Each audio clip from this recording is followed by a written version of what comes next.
Good afternoon, everyone. Thank you for being here today. I'm Jesse Rice. I'm a special agent with the FBI in Oklahoma City.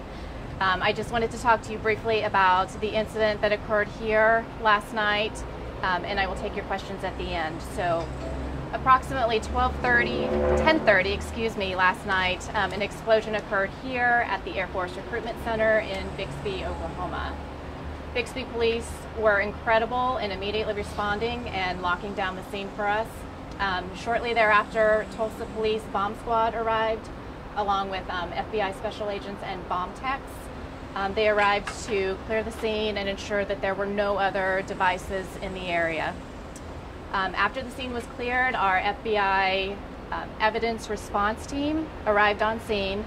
They did the typical post-blast investigation and evidence collection. They cleared the scene approximately 5:30 to 6 a.m. this morning, took the evidence back, and will try to reconstruct the device that was used during the explosive. At this point, we have no further updates. We are still canvassing the neighborhoods. We are canvassing the area for any security footage or surveillance footage that any surrounding businesses might have, so we can hopefully get a better identity of the subject. Any idea who this suspect could be? Who the possible subject would be? We have a few leads that we're following right now, but we have not confirmed an identity yet. Are we not calling this a domestic act of terrorism yet?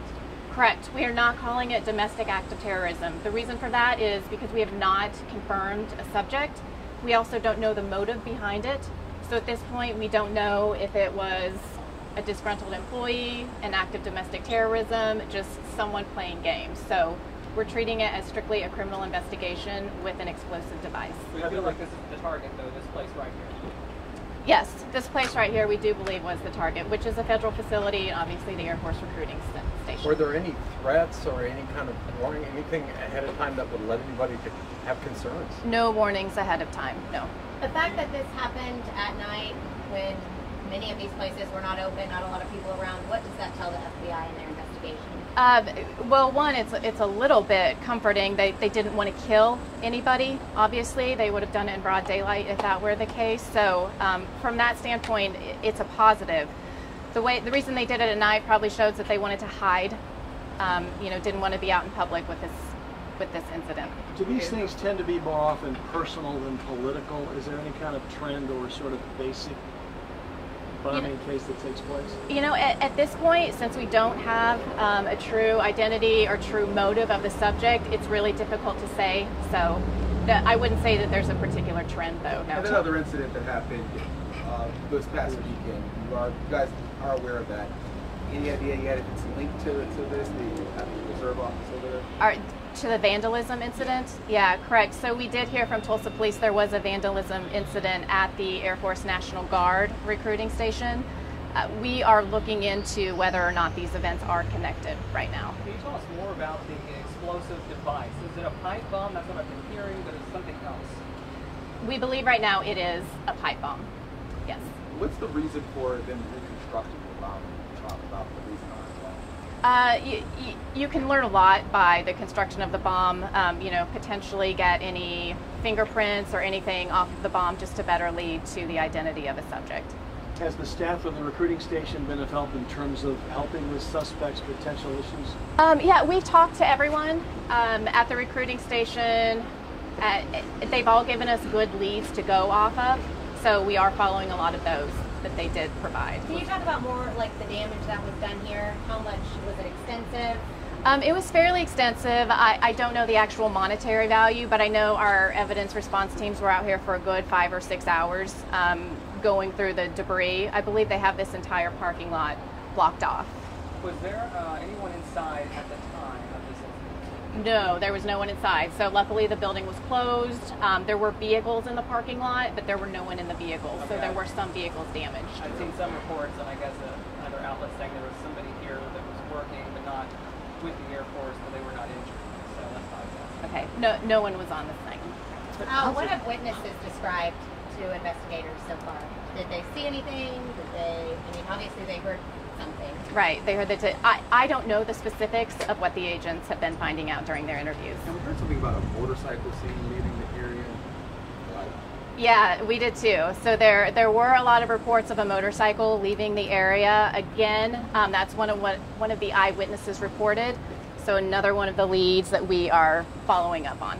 What kind of charges would somebody face for an incident like that? Potentially we're looking at weapons of mass destruction charges, explosive devices charges. So depending on kind of what route it goes, whether it's terrorism related or whether it's criminal related, that will dictate kind of what charges will be pressed. We Those hear are about these federal some. charges. Federal charges, correct, yes. And this is a federal facility. Is it so possible that they could face local charges as well? it's possible, yes. Now, we hear about these from time to time. Is there any trend here? Are they becoming more common? Are they becoming more political? Any kind of trends you see overall? No trends that I'm aware of, like particularly in the state. We do see a lot of kind of the one-off, I would say extremist or, disgruntled or, the different types of events that we've seen in the past year, unfortunately, all across the United States. So is it a trend? I can't say. Are we seeing it more frequently? Yes, we are. And whether it's politically motivated or religiously motivated or just personally motivated, I don't think that we can honestly comment on that. Have any military recruiting offices in any other parts of the state been targets of vandalism? Not that I know of. Can you talk about the security recommendations you're giving them going forward? As far as the Air Force is concerned? Some of the other recruiting facilities. Yeah, that's something that, we'll talk to them kind of one-on-one about. But at this point, whenever there is a military facility targeted, we always put out a caution to all facilities across the state. Be extra vigilant at who's roaming outside on the sidewalks. Look at who might be, hovering around, who might be scoping out your building. Look for any unusual people coming in, asking unusual questions, or keeping track of your employees going in and out. Things like that just don't feel right. We kind of just get used to the day-to-day business operations and don't really notice. One of the most important things is just to be conscious of who's around and about. They came in here pretty quick and fixed the doors and the windows in record time. Are they open for business today? I don't believe so, no. All right. You said that you were following up some leads. Was that all based on witness statements, or any of those leads footage of what happened or who might have been in and out of here? Yeah, that's a good question. So I know our agents were out trying to find footage. I believe they got a hold of some. I'm not positive on that. It'll kind of take two routes from there. We'll look at the footage and go from there, and then also from the questioning of the eyewitnesses, we will follow up on those. Can you talk a little bit about, you've heard reports that there may have been vandalism just around the corner to some vehicles. Correct. Does that play into this? Yeah, that's what we're looking at. So yes, there were vehicles vandalized in the Air Force National Guard parking lot just a couple days ago. I believe it was either Tulsa or Bixby Police that took that report. So we are looking into a possible connection. So the vandalism was to those cars, not to an actual building?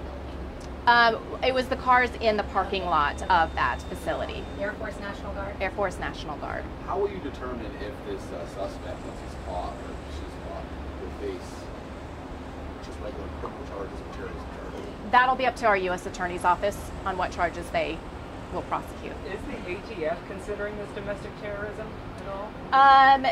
No, so the ATF doesn't really rule whether or not this is domestic terrorism. It would be up to us to do that. So the ATF was on scene also helping us out. They were great. I know initial reports from them came out that it was possibly domestic terrorism because it was a federal facility.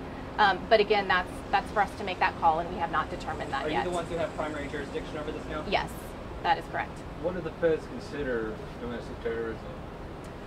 Domestic terrorism, gosh, the textbook definition is it's very broad. So it's basically any act of extremism that supports like a religious belief, a political belief, a radical belief, anything like that. Something that instills fear in the American citizens and the government. Where was the bomb taken to be reconstructed? To our facility. In Oklahoma City. I believe so. I'm not positive on that though. How wide was the blast area in terms of debris and so forth? I am not sure, actually. Like I said, I do know they had this whole parking lot quarantined off, but I don't know exactly how far the blast reached. Would you spell your first name? Jessie, Jessi. Is there surveillance video inside at all? No, not in this facility. Okay. Any other questions? First, last name, spelling, Jesse, Jessi, Rice, Rice. special agent, Special agent, yeah. FBI field office, Oklahoma City. Exactly. I tried to put your last name in my phone and it gave me the rice emoji. That's awesome. Stick with it. Thanks, sis. Thank you. You're welcome, guys. You know, the big takeaway is everyone's okay, thank God. Everyone's okay, thank God. They did it at night, which was a blessing. So they obviously didn't want to be seen, but they wanted to make some kind of statement. But yeah, we were lucky on this count. It wasn't a daytime They were attack. more worried about getting caught than getting killed. Yeah. Even though no one was hurt, the fact that you're standing here shows how serious, though, how this is. Especially to hit on our military, that is a big deal to us. Yeah, this is something that we do not take lightly by any means. The fact is that explosive devices, that kind of take it up a notch in terms of the whole process, giving it more attention and more resources? Yeah, it does. It brings out our bomb technicians, which is, you know, a big Tulsa bomb technicians out, FBI bomb technicians, the evidence response team, and then you have the Postblast investigation, which takes, you know, a critical amount of skill. So yeah, it's extra time, it's extra money, and the fact that it's an explosive device that was legitimate, that caused damage, then yeah, that definitely kicks it up a few notches. This device have the investigators able to trace any of the parts back to area stores? Not that I know of. Not yet.